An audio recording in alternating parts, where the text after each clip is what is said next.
Magandang araw po sa inyong lahat. Ngayon po ay napaka-special day dahil ito pong araw na ito ay para sa lahat ng ating mga tatay ng tahanan. Babati na po ako sa inyo. Happy Father's Day sa inyong lahat. At pagpalain lahat ng tatay ng Panginoon. So tatalakay ako ng konti patungkol sa tatay, a godly father. Basahin ko muna ang isang talata sa Proverbs o Kawikaan chapter 4 verse 1. Ito po ang sabi ng talata. Dinggin ninyo mga anak ko ang turo ng ama at makinig kayo upang matuto ng kaunawaan. So kung paanong mga nakararaang Sunday, last month, tumalakay tayo sa Mother's Day, ngayon naman ay sa Father's Day. Ano po? Ito po sabi sa aking notes, any man can be a father, but it takes a special person to be a dad. So, maraming tatay. Pero iba yung it takes a special person to be a dad. Kasi malaki po, malawak din at mabigat ang responsibilidad ng pagiging tatay. Actually, dito sa aking notes, i-share ko sa inyo. Ito, mabilis yung 5 letter P ng tatay. Kayo ay provider. Kasi kayo nagtatrabaho eh. Kayo ang haligi ng tahanan eh. Kayo provider, kayo protector. Alam niyo ba sa pag-aaral, napansin namin at nakita namin statistically, lahat ng pinapasok na bahay na ninanakawan o mini-rape o meron sinapchap na pamilya, wala lagi ang ama. Pero kadalasan pagka nandun yung ama, nagsisilbing protector, ilan yung mga gumagawa ng kasamaan. Ito ang mga tatay, provider tayo, protector tayo, priest tayo, dapat tayo nagli-lead ng spiritual matters sa bahay.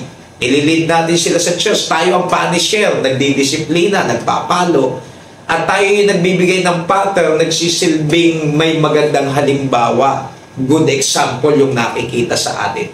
Provider, protector, priest, punisher, pattern. Ngayon, ay bago po ako magwakas, dahil hindi naman tumahaba, ibibigay ko yung acronym ng ITAY. Okay? Pag sinabing ITAY, letter I, ito po yung una, ibinibigay ng tatay o ng ama ang pangangailangan ng pamilya. So talagang yung sinabi ng Bible, sa pawis ng iyong mukha, kakain ka ng tinapay. Mga tatay, naiintindihan ko yung mga nagtatrabaho, yung iba nag-a-abroad pa, yung iba nagdo-double time, yung iba nagtsatsaga na hindi na nagmimerienda, makapag-uwi lang ng kinita sa pamilya. So yung I, ibinibigay ang pangangailangan ng pamilya. Letter T, tumatayong haligi ng tahanan. So itay nga tumatayong haligi ng tahanan. Ikaw ang nagli-lead sa family mo, sa nanay at sa mga anak. Ikaw ang final decision making. Ikaw ang nagseset ng rules sa bahay. Tumatayong haligi ng tahanan. Yung letter A ng itay, ama na may takot sa Diyos.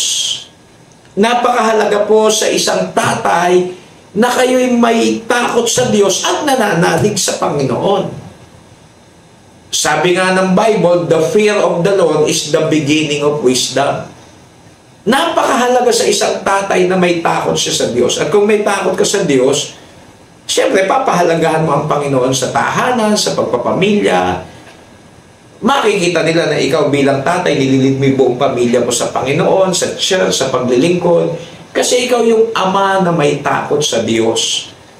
Naku, kailangan natin kahit dito na lang sa ating bayan, sa buong Pilipinas, kailangan natin ng mga tatay na may takot sa Diyos.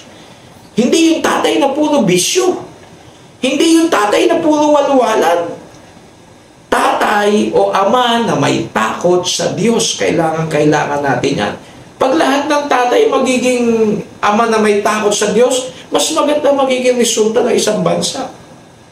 So, I-T-A, ama na may takot sa Diyos. At yung Y ng itay, you're the man.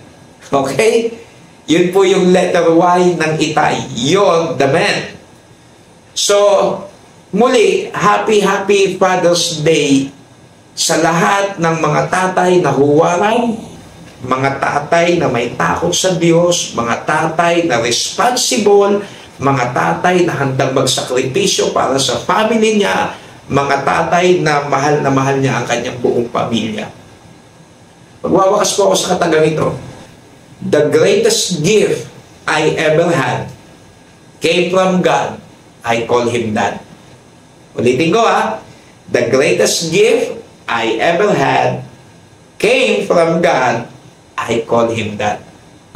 Muli po, Happy Father's Day sa inyong lahat. We love you with the love of the Lord. Ito po ang inyong lingkod, ang Pekeng Kano.